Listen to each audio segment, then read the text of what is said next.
Okay, AP Chemistry, this is part 8 of the covalent bonding notes, and we are actually on page 9. And so we started doing, we did lithium and we did beryllium, and now we're going to do boron. And so if you remember from the other videos, or if you just recently watched them, we started out with hydrogen, which was just a 1s1, then we did helium, which is a 1s2, lithium, which is a 1s2, 2s1, and then beryllium, which is a 1s2, 2s2. And now we're going to move into boron, which is a 1s2, 2s2, 2p1, which means it has 3 valence electrons. We're focusing on a 2s2 and a 2p1. So I've already drawn the energy diagram for you. You have in your s orbitals right here, we have our 2s electrons that are existing in their atomic form. I'm doing them in red so y'all can see the difference. And then we have our bonding. This is our sigma, our 2 sigma s bonding orbital.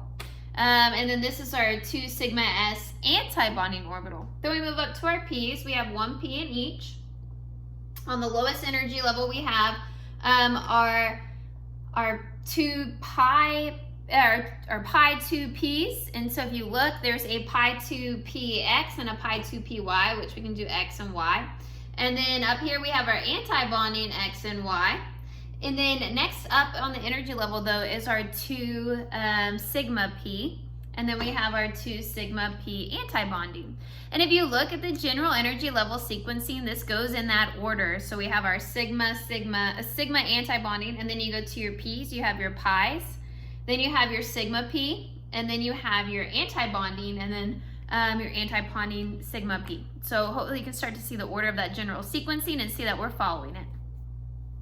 So we're going to start with our lower energy level. Electrons always fill the lowest energy level first. So these two guys get to go down to a lower energy level. And mine, it's not drawn to scale. It is also in your notes, so you can be following along that way as well. So it's right here.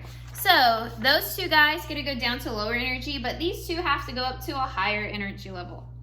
But that takes care of our 2 s's. And so now we're into the 2 p's. So whenever I go up here to the 2 p's, I have a 2p1. It wants to go to the lowest energy level. So it's going to go all the way down here to this pi 2px. And then this guy wants to also go down, and there's room, and so he's going to go into the pi 2py. He doesn't want to go in the x also because he doesn't want to have to share room unless he has to. That's Hund's rule. So we've used up all of our electrons, and so now we're going to figure out the bonding order. And so we're going to take all of our bonded electrons minus our anti-bonded electrons. So I have 2, 3, 4 bonded electrons, so 4 minus my 2 anti-bonded, all over 2, which gives me a bond order of 1, because 4 minus 2 is 2, and 2 divided by 2 would be 1. And so that's how boron works. Hopefully this makes more sense today than it did on the Zoom meeting. The next part of the notes is talking about if it's, it's telling you and explaining to you that it's paramagnetic and explaining why. So let's go back and briefly remember the paramagnetic. If you want to look on page 6, the definition's on there. But paramagnetic causes the substance to be drawn into a magnetic field. It's associated with unpaired electrons. So when we look at this, your notes say B2 is paramagnetic. That means that the pi orbitals are of lower energy than the sigmas, and Hund's rule demands that the 2 electrons fill the 2 bonding pi orbitals singly first before pairing. So because these 2 pi bonds are down here, that's what makes this paramagnetic, paramagnetic is because it has these unpaired electrons hanging out, and they're at a lower energy level than this sigma up here. So we'll go more into magnetism. It says the next one, which would be, will C2 exist and will be paradimagnetic? Well, C2, that's just adding one more electron. So then instead of this just being 1, it would be 2 and 2. And so guess what? These guys will go there first.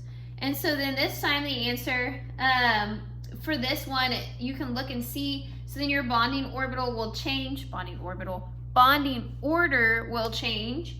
And then you'll do your new math of, we have 2, 4, 6 minus the 2. So 6 minus 2, which is equal to 3, all divided by 2. Oh, 6 minus 2 is not 3. It's 4 divided by 2. Oh, my Lanta. 4 divided by 2 equals 2. I was like, that doesn't look right. Nitrogen, it would have been 3 for the bonding orbital. This one, it's 2 for the bonding order. And so then we're going to talk about in the next video, because I'm already at 5 minutes, more about paramagnetic and diamagnetic. But just kind of introduce it in this one.